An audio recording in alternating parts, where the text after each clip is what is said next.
Bom dia.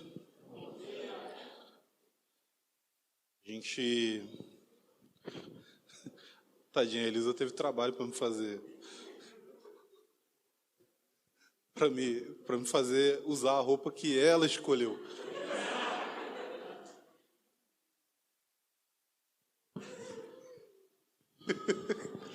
A Elisa sempre fala que ela tem um problema muito sério na vida, que é que a gente casou e tal, e ela não sabe até hoje o que ela faz de errado, que eu não obedeço ela. Ela já pediu conselho para muita gente. Mas até agora não está funcionando muito bem. Gente, a gente vai continuar a nossa série aqui. Eu sincronizei as coisas para a gente chegar exatamente nessa passagem hoje, nessa data do Dia dos Pais. Então a gente vai ler aqui Romanos, capítulo 8, versículo 12 ao 17. Romanos 8, 12 a 17.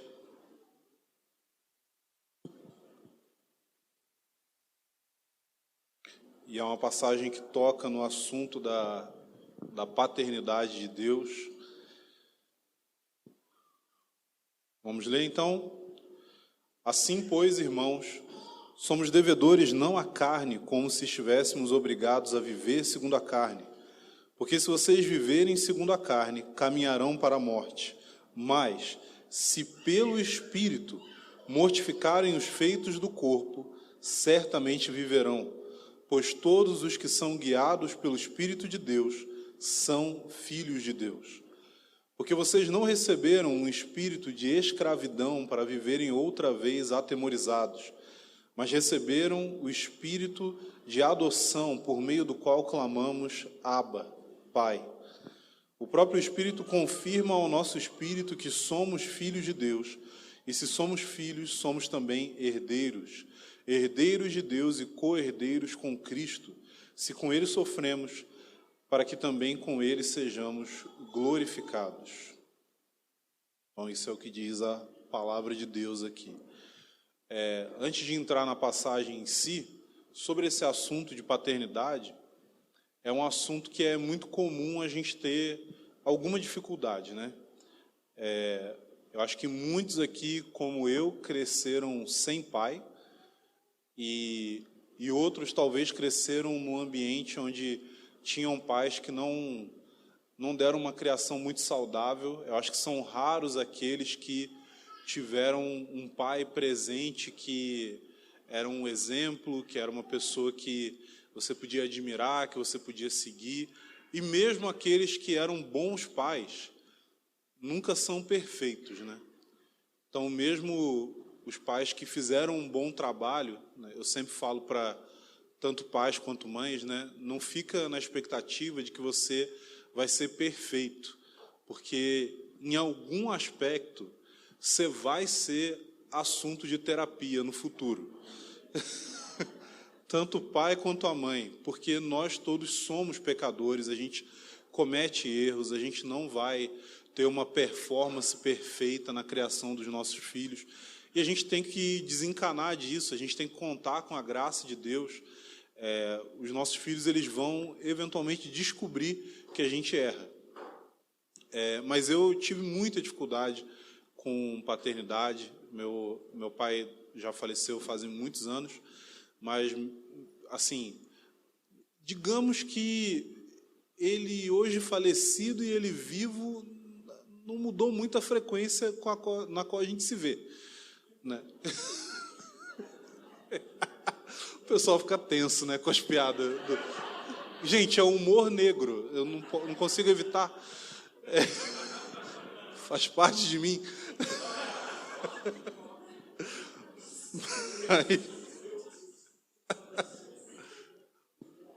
Mas eu sempre tive muita dificuldade, né, na infância, adolescência, muitas crises em relação a isso. E na minha conversão, eu me deparei com essa questão de que as Escrituras apresentam para nós a paternidade de Deus. E junto com isso, teve um momento assim que foi foi bem marcante para mim. A gente não fala muito desse assunto aqui, que é o assunto que as pessoas vão chamar de paternidade espiritual. E eu tive uma experiência com isso, onde um irmão que era mais velho, um cara que já estava no ministério há muito tempo, eu era recém-convertido, e aí eu comecei a caminhar com ele. Ele viu assim algum tipo de potencial em mim e começou a investir.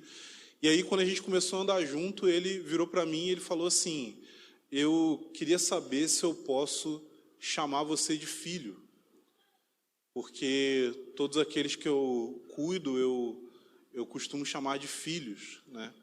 Tem alguns que conhecem aqui, o irmão, que era o Edgar.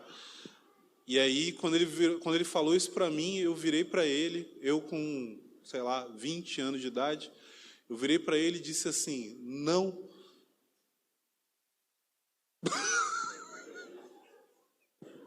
E foi super constrangedor.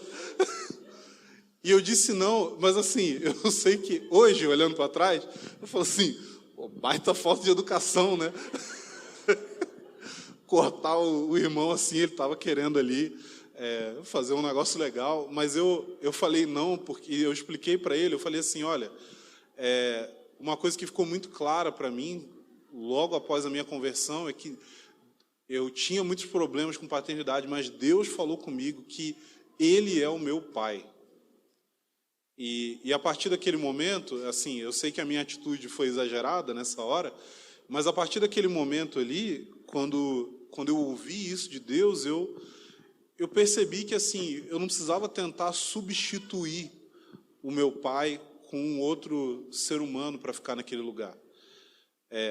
Todos nós, independente se você teve um pai presente ou ausente, se você teve um pai que fez um bom trabalho ou um pai que gerou muitos problemas para você, todos nós precisamos entender que a paternidade humana, ela é uma sombra muito fraca que aponta para a realidade maior da paternidade de Deus. Deus é o verdadeiro Pai. Deus é aquele que reúne em si mesmo tudo o que a paternidade aponta para ser. Então, quando a gente olha para as Escrituras, a gente deve ser consolado e fortalecido pela paternidade do nosso Pai Celestial. A gente precisa olhar para Ele e ter o nosso coração suprido de tudo aquilo que a gente tem necessidade, gente. Eu realmente não costumo falar desse assunto. Eu acho que tem coisas que, quando algumas pessoas falam de paternidade espiritual, tem algumas coisas que são de fato benéficas, tem algumas coisas que são boas, tem algumas pessoas que, de fato, trazem um impacto na vida dos outros. Eu não nego a realidade disso. Existem pessoas que eu vejo que, de fato, assim, em vários momentos, Deus me deu graça para expressar a paternidade dele para essas pessoas, mas, às vezes, essa ideia de paternidade espiritual como uma posição que um outro ser humano ocupa, ela pode ser muito nociva para nós. Ela pode ser uma forma de você suprir uma espécie de carência emocional que você só vai encontrar em Deus. Você só vai encontrar suprimento para isso nele. E talvez você deveria olhar para como a paternidade de Deus chega até você através de várias pessoas. Pode ser através de alguém que é um pastor, pode ser um discipulador, pode ser pode ser às vezes até um amigo. Eu lembro de ler um livro muitos anos atrás de um cara que fala sobre essa questão de paternidade, e ele fala das dificuldades que ele teve na vida dele, e um dia ele chegou num lugar e ele queria aprender a pescar, e ele chegou lá com a vara de pescar e ele não sabia, ele não fazia a mínima ideia, ele estava ali tentando colocar a isca e tal, sozinho, e de repente chegou um senhor que estava lá pescando sozinho, e o cara sentou com ele um período longo, assim, ensinou para ele cada passo. Depois o cara foi embora, ele nunca mais viu esse cara. E ele falou assim: eu vi que naquela hora Deus estava expressando a paternidade dele para mim. Então a gente precisa ampliar a nossa visão a respeito disso. Deus é o nosso Pai. A partir do momento que nós cremos em Jesus Cristo, nós temos um Pai que cuida de nós, que nos supre, que nos ensina, sabe, que olha para os nossos erros e debilidades com amor, com graça, e Ele é tudo o que a gente precisa. Nessa passagem aqui, já entrando, para você que está nos visitando aqui, queria te dar as boas-vindas e queria dizer o seguinte: como que a gente faz as coisas aqui? A forma como a gente pensa a pregação é que a pregação precisa ser fundamentada nas Escrituras. E a pregação que é fundamentada nas Escrituras, ela tem passos muito simples, né? O Ciro sempre fala do que ele aprendeu no seminário, né? São os 3 passos, né, para pregar, que era 3 pontos, que é ler o texto, como é que é? Ler o texto, sai do texto e nunca mais voltar para o texto. Mas a gente tem o costume de falar o seguinte: olha, qual que é a principal função de quem está pregando a palavra? Cara, a gente precisa ler a Bíblia, a gente precisa explicar a Bíblia. É simples assim. E o meu objetivo é que a Bíblia se torne mais próxima de você. Eu não quero ser aquele tipo de pregador que prega e todo mundo sai assim: uau! Eu nunca ia ter tido aquela revelação. Gente, a maioria das vezes, quando uma pessoa sai de uma pregação falando isso, é porque aquela revelação é algo que não está ali. Por isso que você não quer ver. Né? Existem pregadores com uma imaginação muito fértil. E assim, o cara viaja e tal, e todo mundo sai: cara, eu não sei nada da Bíblia. O que eu quero é que eu fale o que está na palavra de Deus e você saia daqui pensando: puxa vida, está aqui. Eu só não tinha prestado atenção, mas está aqui, é óbvio. E na medida que eu fizer isso, eu quero me tornar uma pessoa cada vez mais inútil para você. Eu quero que você tenha um relacionamento com as Escrituras. Não quero que você tenha um relacionamento só com o meu ensino. Então, a gente vai explicar esse texto aqui agora.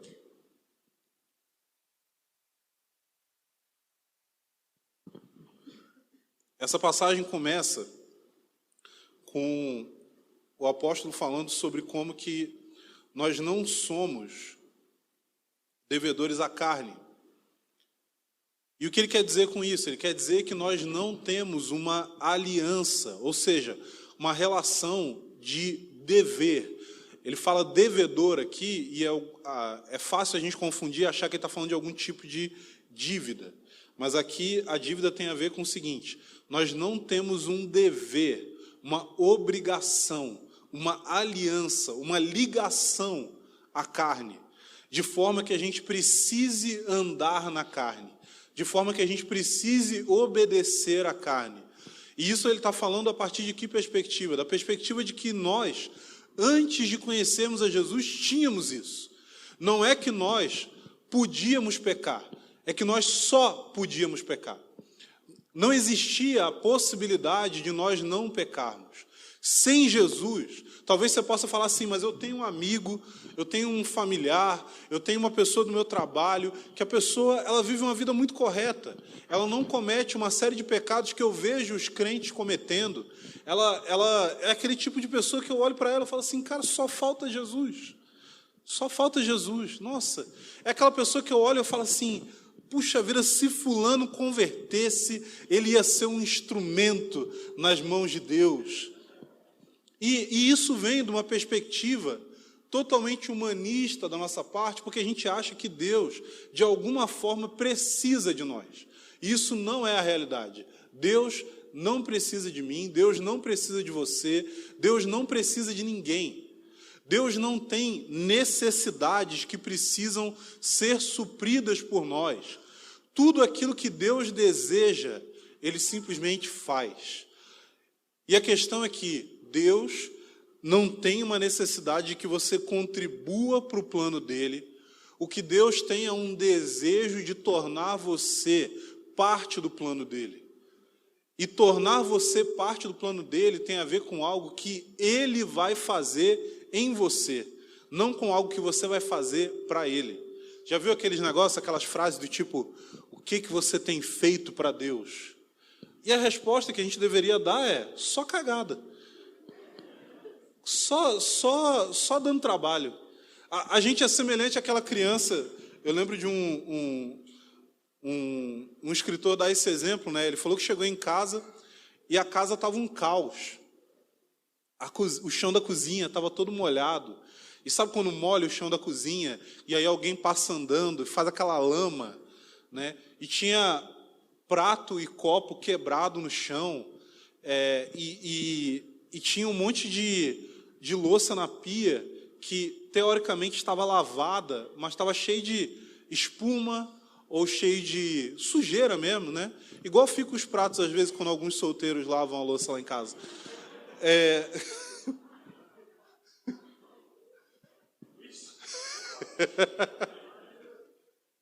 Mas a questão é que, cara, estava esse caos e ele ficou sem entender o que estava acontecendo até que ele percebeu. Era o quê?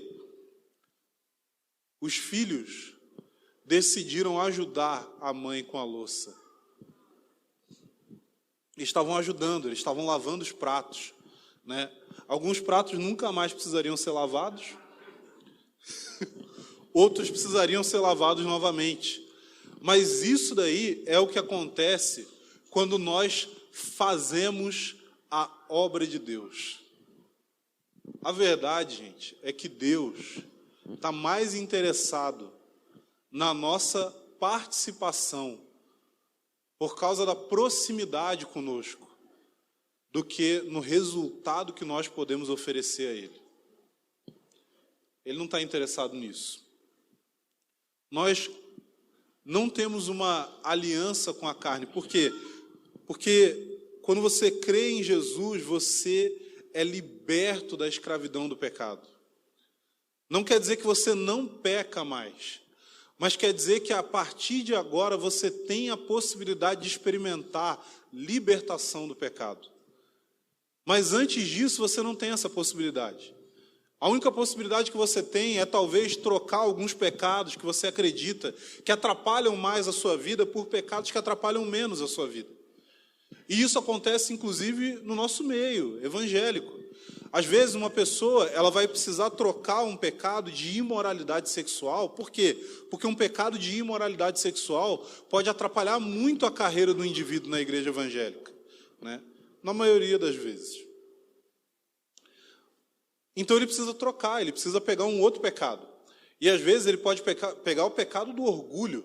Esse já é um pecado diferente, o pecado do orgulho, muito pelo contrário, em várias ocasiões ele vai auxiliar a carreira ministerial de alguém. O pecado do orgulho vai impulsionar essa pessoa a querer pregar melhor, a querer tocar melhor, a querer servir melhor, a querer ser uma pessoa mais amável, mais agradável, né? Ser uma pessoa que todo mundo gosta, que todo mundo se sente bem. O pecado do orgulho vai levar o indivíduo a estudar, vai levar o indivíduo a orar mais. Eu lembro do Mike Bickle falando que algumas das pessoas que ele conheceu, que eram mais malignas, eram pessoas que oravam muito. Eu não estou dizendo que orar muito vai deixar você maligno, tá? Que isso fique bem claro. Mas existem motivações que nós podemos ter no nosso coração que vão nos levar exatamente para o lado oposto àquilo que tem a ver com o coração de Deus. E isso se dá em várias ocasiões, porque não existe uma exigência muito forte para ser evangélico, no sentido de exigir-se conversão. E é por isso que eu falo que essa igreja aqui, ela tem um dom da parte de Deus. A gente tem um dom que a gente recebeu.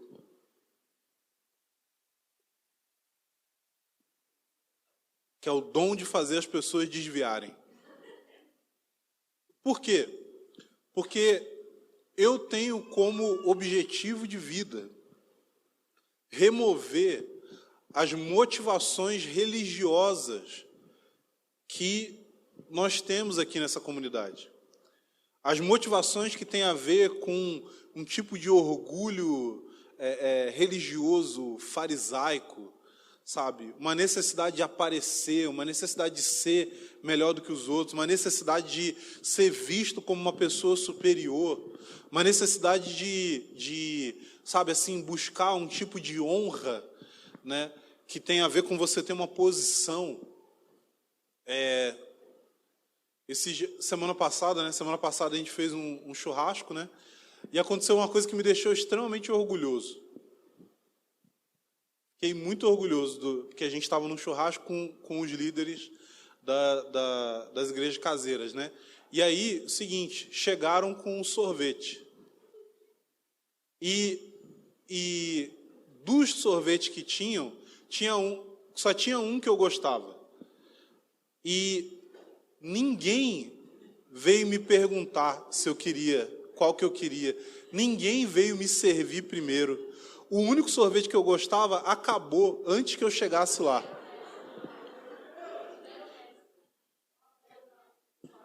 Me ofereceram o resto, tipo sorvete derretido, e jogaram um negócio lá para disfarçar. Parecia coisa para cachorro, sabe?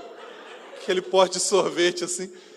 Cara, mas de verdade, isso é o tipo de coisa que me deixa feliz. Isso é o tipo de coisa que me deixa feliz. Por quê? Porque eu não quero tratamento especial. Eu não quero ser encarado como superior aos outros. Eu não quero que gente mais velha do que eu levante para eu sentar. Pelo amor de Deus. E eu sei que algumas dessas coisas aconteceriam há uns 2 anos atrás. Mas eu estou feliz com o fato de que a gente está, de fato, crescendo como comunidade, não crescendo só em número. Porque eu não tenho a mínima pretensão de que a gente cresça em número sem crescer em maturidade. Crescer em número sem crescer. Gente, crescimento desordenado e que só traz prejuízo chama câncer. Eu não quero isso para essa igreja. E é por isso que constantemente, talvez você que é novo aqui, você não saiba disso, você não tenha experimentado isso ainda, mas constantemente eu convido as pessoas a irem embora. Porque pode ser que você chegou aqui enganado. Né? Pode ser que algum amigo te chamou e ele não te falou a verdade. Ele não te falou que nessa igreja aqui a gente vai te incomodar. A gente vai entrar na sua vida. A gente vai falar a respeito do que a gente vê, e a gente quer que você fale do que você está vendo. Eu quero que você chegue e fale assim, olha, eu achei errado o jeito que você falou, eu achei errado o jeito que você se portou, e eu quero que você faça isso comigo. Eu lembro que eu conversei com o irmão, e aí eu falei com ele, eu falei, cara, mas ele foi tentar obedecer aquela passagem da Bíblia que fala assim, se você vê o seu irmão pecar, vá até o pastor, né?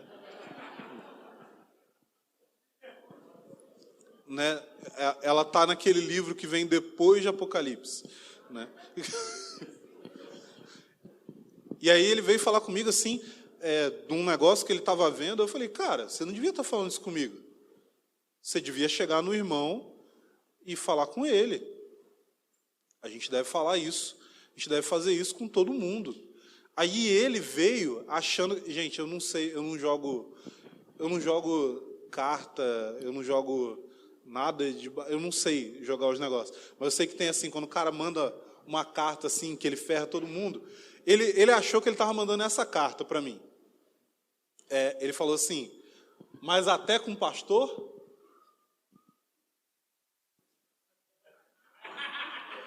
Ele achou que, tipo... tipo assim...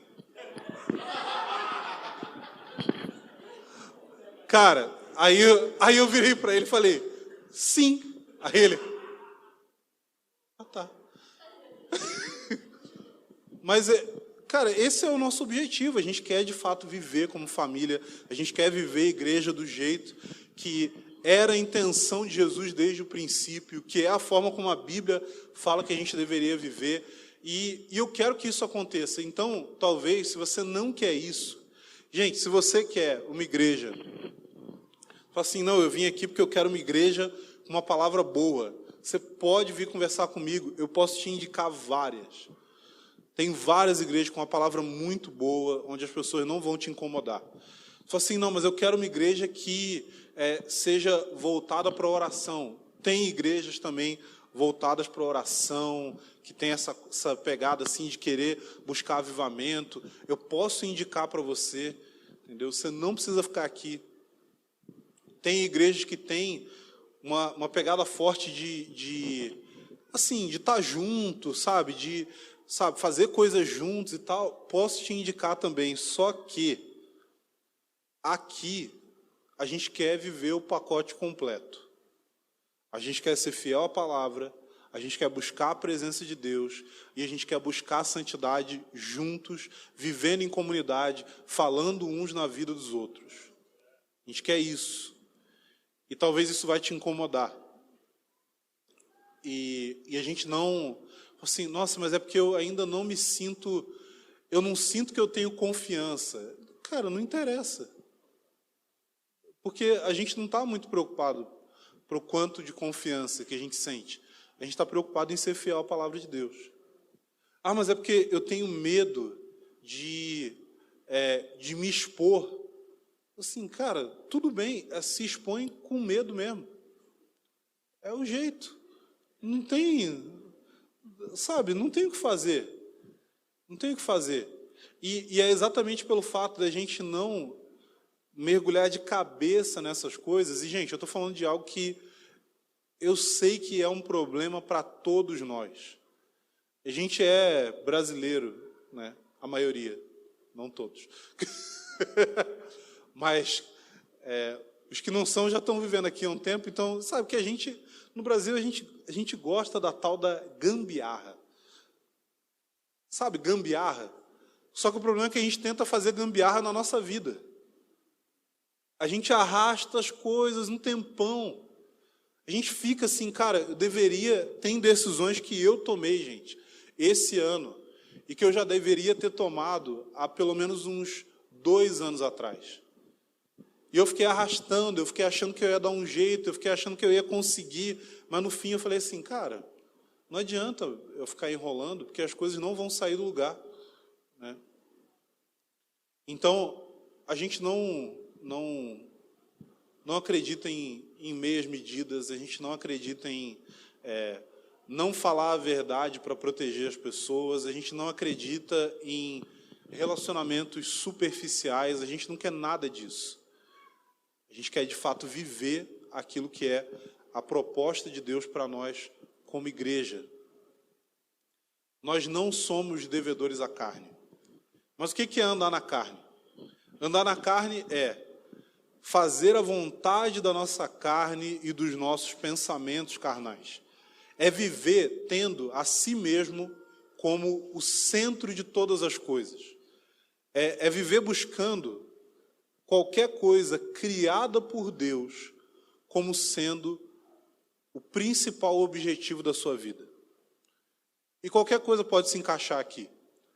Dinheiro, família, prestígio, status, sucesso, seja profissional, seja financeiro, seja no sentido de reconhecimento, seja o ministério, seja o seu cônjuge, seja ter um cônjuge, seja os seus filhos, seja ter filhos, seja a sua aparência, qualquer uma dessas coisas. Qualquer uma dessas coisas não é Deus. E quando uma coisa que não é Deus assume o centro da sua vida, o nome disso é idolatria. E a partir do momento que você se torna alguém que é um idólatra, a gente tem a mania de olhar para a igreja católica e falar, os católicos são idólatras. Mas tem católico que é muito menos idólatra do que evangélico. Porque o evangélico ele tem uma gama de ídolos muito maior do que a galeria dos santos da igreja católica. Porque os santos eles precisam passar por um processo criterioso para eles serem, como é que fala? Canonizados. Nossa, vocês estão... Vocês estão católicos, né? Então tem um processo muito criterioso. Mas na igreja evangélica você tem você tem ídolos instantâneos. Você tem idolatria da liderança, dos pastores, dos apóstolos, dos patriarcas, das potestades, daqui a pouco vai ter. Né? O cara vai ser ordenado, ungido a potestade. Né? Ele vai ficar em cima de um lugar bem alto, só fazendo assim, ó, olhando todo mundo. Você tem a idolatria da liderança, mas você também tem a idolatria do dinheiro. Quanto lugar que está pregando que o objetivo de Deus, que a principal coisa do Evangelho é que o Evangelho te faz rico.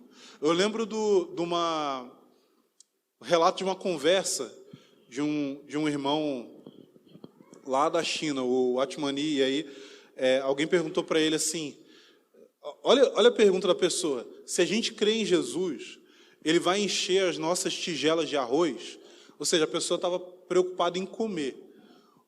O Atmani, né, de uma forma super pastoral, né, como um cavalo, vira para essa pessoa e fala assim, se você crê em Jesus, ele quebra a sua tigela. Poxa! Mas entende o que ele quer dizer? O que ele quer dizer ali é o seguinte, ó, se você crê em Jesus, ele liberta você da necessidade de achar que ter recursos é o que vai fazer com que a sua vida tenha sentido. Independente que esses recursos sejam as coisas mais básicas. Cara, Jesus falou o seguinte, ele falou, ó, não se preocupe com as coisas dessa vida. E aí o que ele falou? Ter o que comer e ter com que se vestir. Ou seja, Jesus está partindo do pressuposto que você é um mendigo. Que ele não falou de ter onde morar. Ter onde morar nem entrou na lista das coisas que Jesus estava falando. Ó, não se preocupa com isso aí, não. Ele só falou de comer e vestir. Qualquer coisa criada por Deus pode se tornar um ídolo. E andar segundo a carne é andar tendo como centro das nossas vidas esses ídolos. E não tendo como centro das nossas vidas o próprio Deus. Nosso relacionamento com Ele. O nosso coração está unido ao dele. E ter uma vida que de fato está entregue à providência e à soberania divina. E andar na carne, de acordo com Paulo, leva à morte. Então, o que seria essa morte? Se a gente viver de acordo com a nossa carne, ou seja, se a gente viver de acordo com a nossa necessidade pelas coisas criadas por Deus, e não de acordo com a nossa necessidade do próprio Deus, o que vai acontecer é que a gente vai experimentar morte. E essa morte ela tem a ver com experimentar uma profunda, progressiva desconexão da fonte de todas as coisas, do próprio Deus. E quando a gente se experimenta uma desconexão do próprio Deus, a gente experimenta uma desconexão da realidade. E é isso que a gente vê na sociedade ao nosso redor. A gente olha para o absurdo que está acontecendo.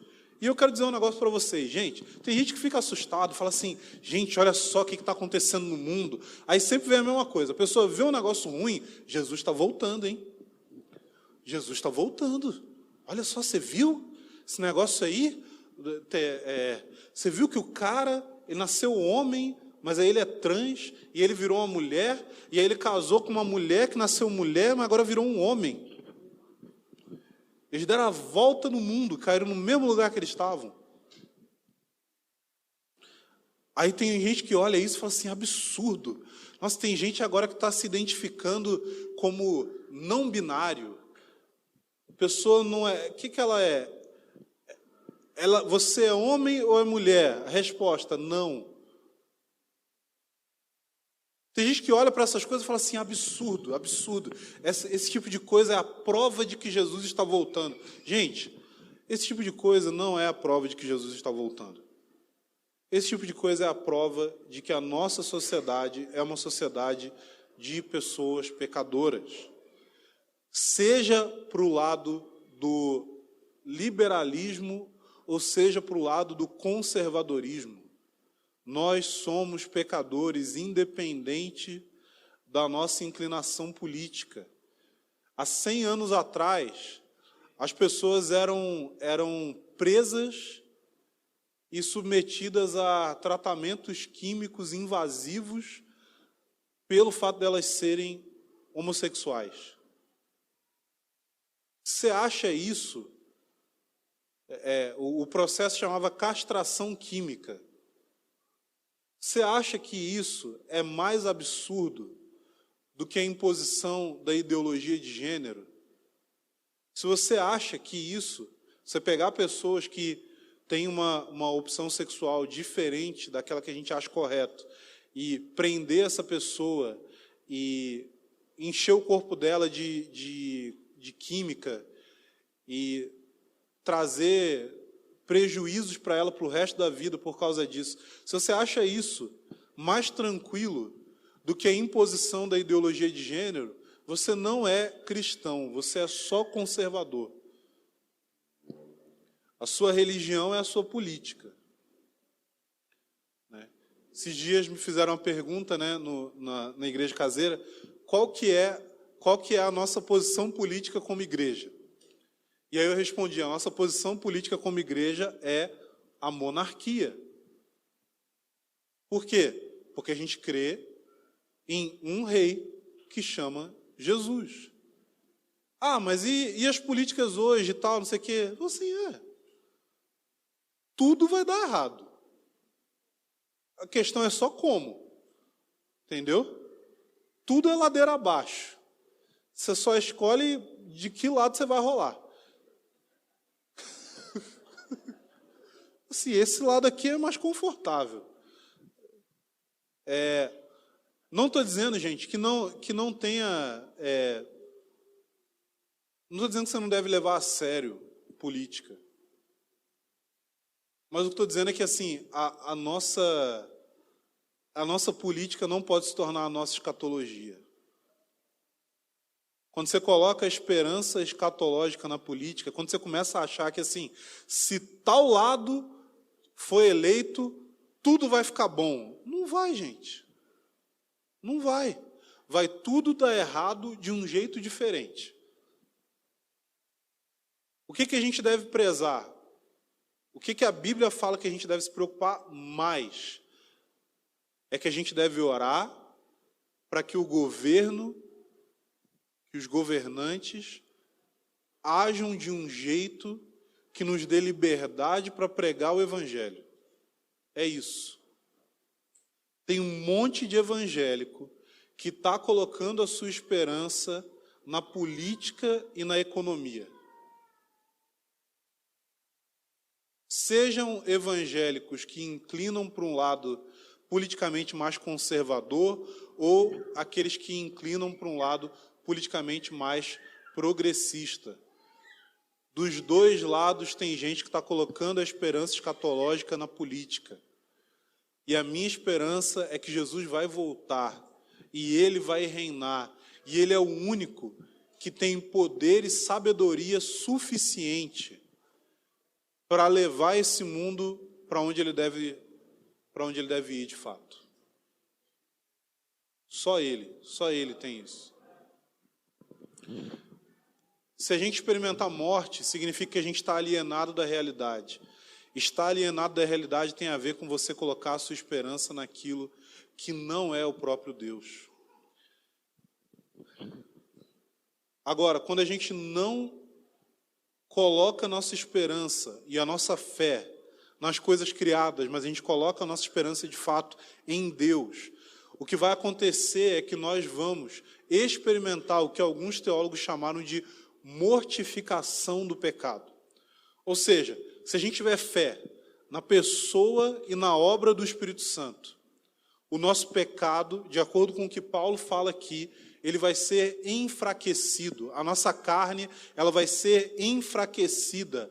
As nossas vontades pecaminosas, elas não vão ser atendidas ao ponto delas morrerem de inanição. Elas vão gradualmente enfraquecer. E com isso a gente vai experimentar cada vez mais liberdade na nossa comunhão com Deus. O que eu quero dizer com isso, gente? Eu quero dizer que você não é mais devedor à carne. Você recebeu o Espírito Santo no seu interior. E o Espírito Santo capacita você a resistir aos apelos da sua carne. Mas você precisa fazer isso de uma forma consciente. O que significa que você precisa fazer uso dos meios da graça que Deus estabeleceu para que você possa, de fato, enfraquecer os seus impulsos pecaminosos. Então você não vai conseguir realizar isso sem a graça de Deus operando em você. Você não vai conseguir realizar isso plenamente sem a graça de Deus operando através da igreja. Você não vai conseguir realizar isso sem a graça de Deus operando através das Escrituras. Você não vai conseguir experimentar isso se você não fizer uso daquilo que Deus proporcionou para nós, como uma forma da graça dele chegar até o nosso coração e produzir essa transformação no nosso interior. O que significa que você precisa entender que Deus chamou você para ter uma vida de oração, que Deus chamou você para ter uma vida diante da palavra, de ler a Bíblia todos os dias, de estar diante das Escrituras, de meditar na palavra de Deus. E a gente é constantemente negligente em relação a isso. E a gente é negligente por dois motivos principais. Primeiro, a nossa carne não deseja fazer isso.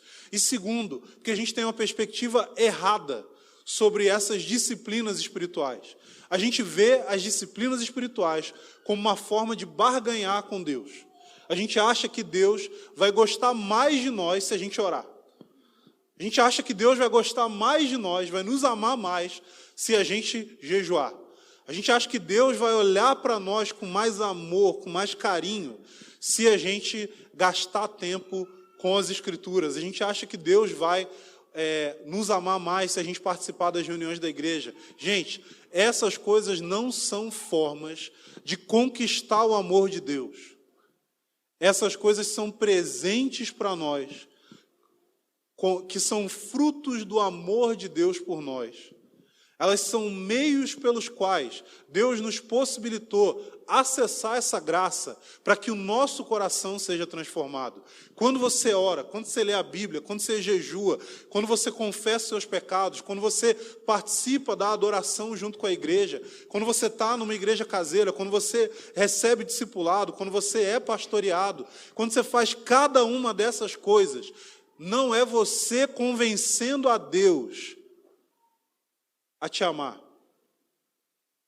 Mas é Deus usando dessas oportunidades para convencer você que Ele te ama. Esse é o objetivo. C.S. Lewis fala sobre isso, né? Eu não oro para mudar Deus. Eu oro porque enquanto eu oro, eu sou mudado. Mais ou menos isso que ele fala. A citação livre aqui. Mas basicamente assim, não tem a ver com inclinar Deus ao nosso favor. Deus já é inclinado ao nosso favor, Deus já é propício a nós. E a gente tem a prova disso na história, porque o próprio Deus, na pessoa de Jesus Cristo, morreu, ele experimentou dor e sofrimento, coisas totalmente alheias à natureza dele. Mas ele experimentou a morte por causa do amor dele por nós. E é esse amor que nos atinge e que nos faz amar ele de volta. Não é o contrário. Não é nós amando a Deus para Deus corresponder ao nosso amor. Não, é Deus nos amando e nós correspondendo ao amor de Deus por nós. E a gente sabe que esse amor é genuíno, por quê? Porque a gente percebe que todos nós que somos amados por Deus, temos uma marca no nosso interior. Essa é a marca dos filhos de Deus. E essa marca é que o seu coração pertence a Ele. Não importa o que você faça, Deus está constantemente te atraindo para perto dele. Não importa o quanto você tente se lançar ao pecado, você sabe lá no fundo que isso não é a coisa para a qual você foi criado. Não importa o quanto você tente se afastar, o quanto você pense assim, eu quero viver uma vida normal, eu quero viver uma vida onde eu cuido das minhas coisas, eu quero viver uma vida onde eu não sou oprimido por padrões que são impostos sobre mim, mas tem algo no seu interior que fica batendo ali constantemente, e você sabe que você pertence a Ele.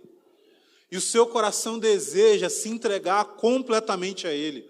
O seu coração deseja ser consumido pela presença dEle. O seu coração deseja abandonar o pecado que te prende, que te escraviza e ser livre na presença de Deus para viver uma vida de plena santidade. Isso é o desejo que está no seu coração. Não importa o quanto você tente fugir disso.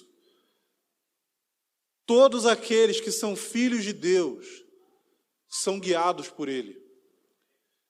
Então existe uma espécie de bússola no nosso coração, no nosso interior, que aponta para Deus, que aponta para longe do pecado, que aponta para longe da idolatria, que aponta para a presença dEle. Você pode estar afundado no pecado, você sente lá no seu interior o chamado da presença dEle. É engraçado que, eu não sei quem aqui gosta de Star Wars, mas tem, nos últimos filmes que saíram do Star Wars, e se você não viu, cara, já passou muito tempo, você vai tomar spoiler. Mas se você não viu o filme, só para resumir, na franquia do Star Wars tem um negócio chamado a Força. E a força é tipo uma espécie de energia que permeia todo o universo, tudo que existe. E existem duas categorias de pessoas que usam essa força para lutar e para fazer uma série de coisas, tipo, mágicas. Eles são tipo ninjas mágicos com espadas de laser, entendeu? E aí você tem essas duas categorias. Um são os caras que são do bem, que são os Jedi. E outros são os caras que são do mal, que são os Sith. E o que acontece é que tem um cara, nos filmes mais recentes, que ele vem de uma linhagem onde tem pessoas que são Jedi e tem pessoas que são dos Sith. E ele, a princípio, é treinado para ser um Jedi, para ser um cara do bem. Mas ele depois cai no chamado lado negro da força.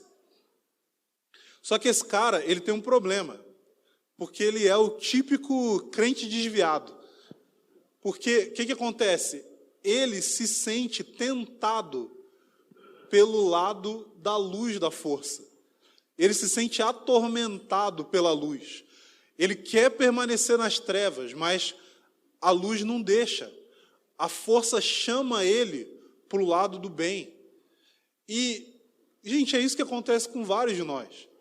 Às vezes você está entregando sua vida ao pecado, você está tentando fugir de Deus. Eu lembro que teve um irmão que eu conheci lá no Rio, ele falou que ele estava desviado, que ele estava longe de Deus, que ele estava lá no meio do pagode, no Rio de Janeiro, e estava lá curtindo e tal, não sei o quê, sambando. Só que ele falou assim, interiormente ele estava atormentado. Ele falou que chegou no banheiro, lá do pagode que ele estava, chegou no banheiro, fechou a porta, olhou no espelho e falou assim, Deus, me deixa pecar.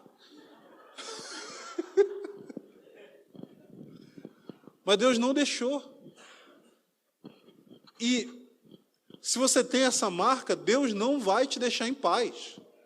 Deus não vai te deixar em paz. Ele não vai descansar até que Ele tenha você por inteiro. Até que Ele tenha 100% do seu coração. Até que Ele te consuma interiormente. E sabe por que Ele quer fazer isso? Porque Ele quer que você experimente o ser consumido pela glória Ele quer que você experimente ser consumido pela beleza dele. Ele quer que você experimente aquilo que talvez você está buscando no pecado e no mundo, mas que você só vai encontrar nele. Um tipo de êxtase, de prazer, de transcendência que só existe na presença de Deus. A Bíblia diz para nós que na presença de Deus há plenitude de alegria e que na sua mão direita há delícias perpétuas. Existe uma comunhão com Deus que é superior, gente, que é superior a qualquer tipo de promiscuidade, que é superior a qualquer prazer que você possa encontrar na bebida, em qualquer prazer que você possa encontrar nas drogas, qualquer prazer que você possa encontrar em qualquer coisa desse mundo. Gente, eu não parei de ser um bêbado e um drogado, porque eu fiz muita força. Eu parei porque eu encontrei uma coisa que me deixa muito mais chapado. De verdade, gente. De verdade. As experiências que eu tive na minha vida com a presença de Deus coloca no chinelo tudo que eu experimentei com droga. E olha que eu experimentei um negócio legal. Falar a verdade aqui para vocês. Falar a verdade. Um amigo meu falou assim, cara, a gente parou de usar, a gente não parou de gostar.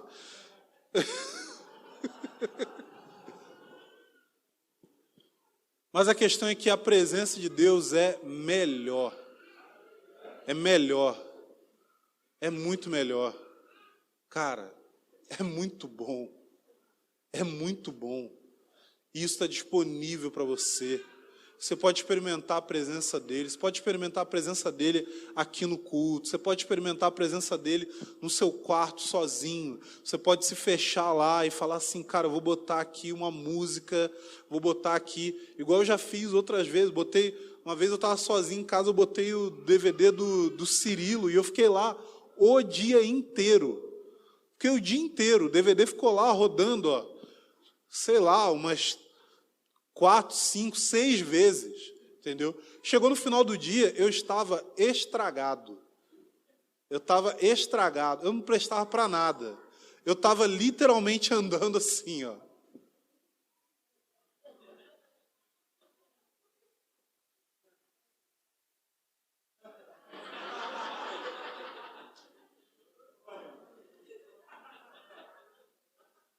Assim, se me deixasse sozinho, eu ficava ali, Cara, você pode experimentar isso. Essa é a marca dos filhos. Deus não vai te deixar em paz. Deus não vai te deixar em paz. Um pai, como ele é, não vai olhar para um filho distante e vai simplesmente deixar para lá. Ele vai te buscar, ele vai te perseguir. Ele vai te arrastar, te prender com ele. Que isso é o tanto que ele te ama. Nós não recebemos um espírito de escravidão e medo. A gente não recebeu um espírito que simplesmente Deus derramou algo sobre nós para que nós pudéssemos servi-lo, para que nós pudéssemos ser úteis para Ele. Não. Ele não nos colocou numa posição de servidão compulsória, involuntária. Ele não colocou sobre nós uma exigência de um tipo de comportamento onde o nosso relacionamento com Ele é baseado na nossa performance. É baseado no quanto a gente faz, no que a gente faz, no quanto a gente deixa de fazer. Não, Deus não está medindo o seu comportamento. A sua identidade em Deus não é baseada naquilo que você tem a oferecer. Vou repetir isso para você. A sua identidade em Deus não é baseada no que você tem para oferecer a Ele. Porque você não tem nada para oferecer a Ele. E Ele tem tudo para te oferecer. Você não tem nada que você pode acrescentar a Ele. E não tem nada que você tenha que já não seja dele. Que Ele já não tenha te dado. que Ele já não tenha te concedido. Nós recebemos o Espírito de adoção. E esse Espírito ele vem para confirmar que nós somos filhos legítimos de Deus. Pensa o seguinte, nós somos filhos legítimos, mas nós somos filhos legítimos pela escolha dele. Deus olhou para você, Deus sabe de todos os seus podres, Deus sabe de todas as suas debilidades, Deus sabe de todos os seus pecados, Deus sabe de cada uma dessas coisas, muito mais do que você sabe. Porque tem coisa ruim sobre você que você sabe. Tem coisa ruim sobre você que as pessoas ao seu redor sabem e que você não sabe. Sabia disso? Não, você não sabia. Tem coisa que você não sabe que é ruim, que é um defeito, mas que todo mundo que te conhece sabe desse defeito seu. E tem coisa que nem você sabe e que nem as pessoas ao seu redor sabem. E só Deus sabe. Mas Deus olha para tudo isso e Ele ama você. Em meio às suas mazelas. Tem tem uma história, gente, a gente sabe que existem... Você já ouviu falar na mitologia evangélica? Tem a mitologia evangélica, né? O que é a mitologia evangélica? É aquelas histórias que você ouviu na igreja desde sempre. E que, em outras palavras, é mentira. Alguém inventou. É a história do ovo no porta-mala do carro. Essas coisas. Então, o ovo no porta-mala do carro, aí a mãe falou, filho, vai com Deus. Assim, vai ter espaço para Deus? Não, ele vai ter que ir no porta-mala. Aí o carro capotou. Aí todas as pessoas morreram, mas os ovos no porta-mala do carro ficaram intactos. O nome disso na minha terra é caô. Caô. Mas dentro da mitologia evangélica tem uma história do cara que ele foi num lugar, né? Era o culto de Natal, aí estava tudo arrumado, né, no salão. E aí o cara foi num lugar que tinha bicho e pegou um monte de bosta, gente. Pegou um monte e espalhou no salão, jogou nas paredes, jogou no palco, jogou no púlpito. E aí as pessoas chegaram para o culto de Natal e estava aquele cheiro horrível. E aí ele começou a pregar sobre como que Jesus nasceu num lugar e ele ficou num lugar que tinha esse cheiro, né? Eu acho que não aconteceu isso. Mas ilustra bem. E aí a frase que dizem que esse cara usou é que Jesus ele não se importou de vir no meio da nossa merda.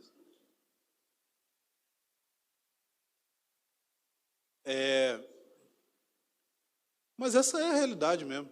A história pode ser mentira. Mas a verdade é que Jesus veio e ele não se excluiu daquilo que fede em nós, sabe? Ele não se excluiu daquilo que é feio, daquilo que a gente quer esconder. Ele conhece tudo isso. E Ele nos ama em meio a isso. Ele conhece a nossa realidade, Ele conhece o nosso coração. E Ele ignora isso tudo e nos ama. A palavra diz que Jesus não tem vergonha de nos chamar de irmãos. Nós temos o mesmo Pai. E isso é escandaloso. Esse Pai amoroso nos escolheu, mesmo que nós sejamos infinitamente inferiores a Ele. Ele nos escolheu para que nós pertencêssemos a Ele. Esse Espírito, no seu interior, te impulsiona para chamar o Deus Criador de todas as coisas de Pai, para que você se sinta recebido, acolhido e amado por Ele. E a nossa herança, porque se nós somos filhos, isso quer dizer que tudo aquilo que é do Pai é nosso também. E a nossa herança, que nós compartilhamos com Cristo, o primogênito, a nossa herança é a presença dele. A nossa herança é o amor dele. A nossa herança é que o nosso coração é guiado na direção dele. Existe uma bússola, como James K. Smith diz, o nosso coração é tanto bússola quanto motor. Ele aponta para um lugar e ele nos impulsiona para esse lugar. Ele nos impulsiona para estar diante do nosso Pai.